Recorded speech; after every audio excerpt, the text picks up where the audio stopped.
ಒಂದು 12 ವರ್ಷದ ಮುದ್ದಾದ ಹುಡುಗಿ. ಆಕೆಯನ್ನು ಅವಳ ತಂದೆ ತಾಯಿ ನನ್ನ ಕ್ಲಿನಿಕ್ಕಿಗೆ ಕರ್ಕೊಂಬಂದಿರ್ತಾರೆ. ಆಕೆ ಪ್ರಾಬ್ಲಮ್ ಏನು ಅಂತ ಹೇಳಿದ್ರೆ ಬೆಡ್ ವಿಟಿಂಗ್ ಮಾಡ್ಕೊಳೋವಂಥದ್ದು. ಅವ್ರ ತಂದೆ ತಾಯಿ ಸಿಕ್ಕಾಪಟ್ಟೆ ಬೇಜಾರಾಗಿರೋವಂಥದ್ದು. ದಿನ ರಾತ್ರಿ ಅವಳಿಗೆ ಮಲಗೋಕ್ಕಿಂತ ಮುಂಚೆ ವಾಶ್ರೂಮಿಗೆ ಕರ್ಕೊಂಡು ಹೋಗ್ತೀವಿ. 7 ಗಂಟೆ ನಂತರ ನೀರು ಜಾಸ್ತಿ ಕೊಡೋದಿಲ್ಲ, ಆದರೂ ಕೂಡ ಅವಳು ಬೆಡ್ ವೆಟ್ ಮಾಡ್ತಾಳೆ. ನಮಗಂತೂ ಭಾರಿ ಬೇಸರವಾಗಿದೆ ಮನಸ್ಸಿಗೆ. ಎಲ್ಲೂ ಹೋಗ್ತಾನೆ ಇಲ್ಲ.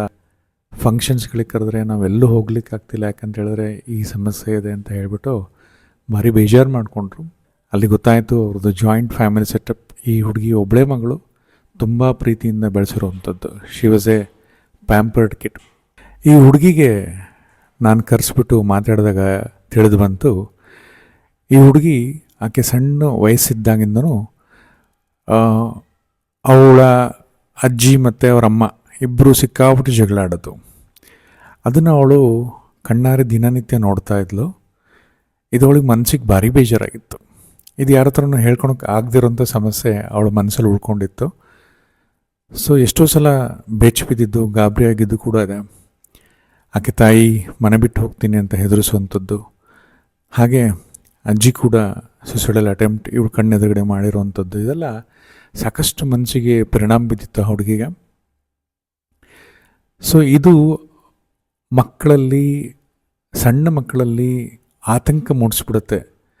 ಏನಾದರೂ ತಂದೆ ತಾಯಿ ಅಥವಾ ಫ್ಯಾಮಿಲಿ ಮೆಂಬರ್ಸ್ಗಳು ಏನಾದರೂ ಜಗಳ ಆಡಿದರೆ ಮಕ್ಕಳ ಮುಂದೆ, ನಾವು ದೊಡ್ಡವರಾದರೆ ಗಾಬರಿ, ಸಂಕಟ, ಕೂಗಾಡೋದು, ಕಿರ್ಚಾಡೋದು ಮಾಡಿ ಸರಿ ಮಾಡ್ಕೊಂಬಿಡ್ತೀವಿ. ಸಣ್ಣ ಮಕ್ಕಳು ಭಯನ, ಆತಂಕನ ವ್ಯಕ್ತಪಡಿಸೋಂಥ ಒಂದು ರೀತಿಯೇ ಇದು ಕಣ್ರಿ.